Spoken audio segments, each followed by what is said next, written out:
It looks like a very active weather pattern is setting up across the country this week. We are tracking a whole series of major events, everything from heavy snow to severe storms and even a dramatic temperature plunge. There is a lot to break down here, so let's just get right into it.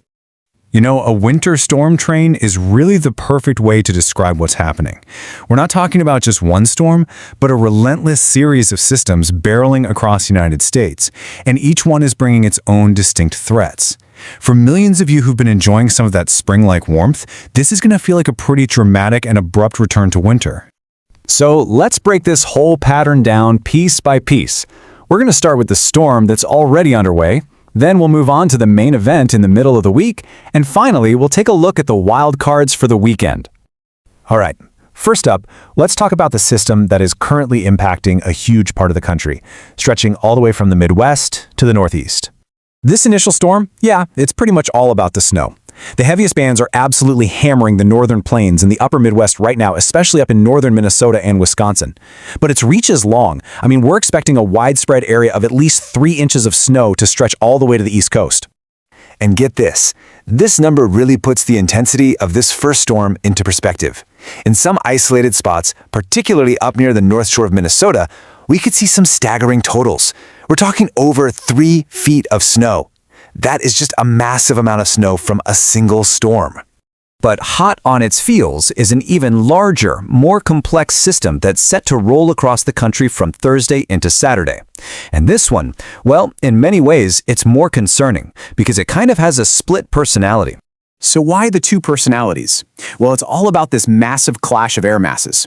On its cold northern side, you've got this frigid air that lets it act like a classic winter storm, dropping up to a foot of snow.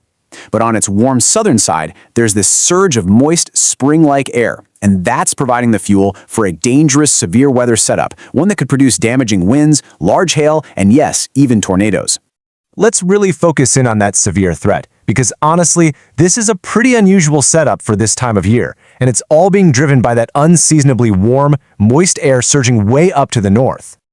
The Storm Prediction Center has issued what they call a slight risk for severe weather on Thursday. Now, that's a level 2 out of 5 on their scale, which basically means scattered severe storms are possible. So if you live in any of these shaded areas, including big cities like Cincinnati, Indianapolis, or Louisville, Thursday is definitely a day to be vigilant and stay weather aware. This 5% number is pretty significant. It represents the probability of a tornado happening within 25 miles of any single point inside that highlighted area. Now, I know 5% might not sound very high, but for forecasters, that number signals a legitimate and concerning threat that a few tornadoes could actually develop. So here's kind of the play-by-play of how this threat is expected to unfold. Around lunchtime on Thursday, we'll see storms firing up near St. Louis, and they'll mainly be a hail threat. But as we get into the mid-afternoon, the air is just going to become more and more unstable, and that's when the tornado potential really increases. That threat will then shift eastward through the evening, moving across southern Indiana and into southwest Ohio. The crucial point is this. If you live in any of these risk areas, today, right now, is the day to go over your tornado safety plan. You need to know exactly where you'll go and what you'll do if a warning is issued for your location tomorrow. Now, as we head toward the weekend, the forecast becomes a real wild card. The pattern just refuses to quiet down, and we're looking at the potential for yet another major storm, but this time for the Northeast. And this is the big question that forecasters are really wrestling with right now. A significant winter storm is definitely possible in the Northeast late Sunday into Monday, but there is a huge amount of uncertainty. And that's because the computer models that guide these forecasts, well, they just can't agree. This slide really highlights the dilemma perfectly. You've got the American GFS model on one side, and it's forecasting this intense storm that rapidly strengthens off the coast, a process sometimes called bombogenesis that can create a bomb cyclone. But then you have the European model, which shows a much weaker, less organized system. The final impact is going to depend entirely on which solution ends up being right and just how close that storm tracks to the coast. But even with all that uncertainty, this potential storm is being taken very seriously. The official Weather Prediction Center has gone ahead and outlined a risk for heavy snow all the way from DC up to Boston. This is a legitimate threat that everyone in the Northeast really needs to watch closely over the next few days as the forecast gets clearer. So after all the snow and all the storms, This entire pattern culminates in one last dramatic act, a powerful blast of Arctic air plunging deep into the eastern half of the country. Temperature roller coaster. That really says it all, doesn't it? This isn't just some minor cooldown we're talking about. It is a dramatic, whiplash-inducing temperature crash for a lot of areas.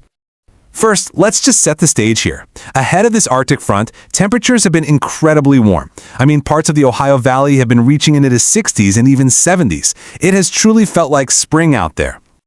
And then comes the drop. In some places, temperatures are forecast to fall by as much as 40 degrees from Sunday into Monday. A plunge like that could lead to a really dangerous flash freeze, where any wet surfaces from earlier rain just instantly turn to ice. And this cold air is going to be extensive. We're looking at low temperatures dropping down into the 30s as far south as Georgia and Alabama. Even parts of Florida could see temperatures hovering right around that freezing mark. The core of this cold is expected to really settle in on Monday and Tuesday, making them the coldest days of the upcoming week for sure. So for anyone who's been enjoying that early spring warmth, here is the key takeaway. If you have sensitive plants, or maybe you've already started gardening, you are going to need to protect them from this incoming freeze.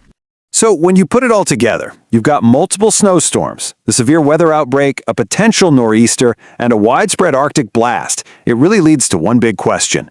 After a pretty mild stretch, it certainly seems like winter isn't just back, it's back with a vengeance. Stay safe out there, and thanks for watching.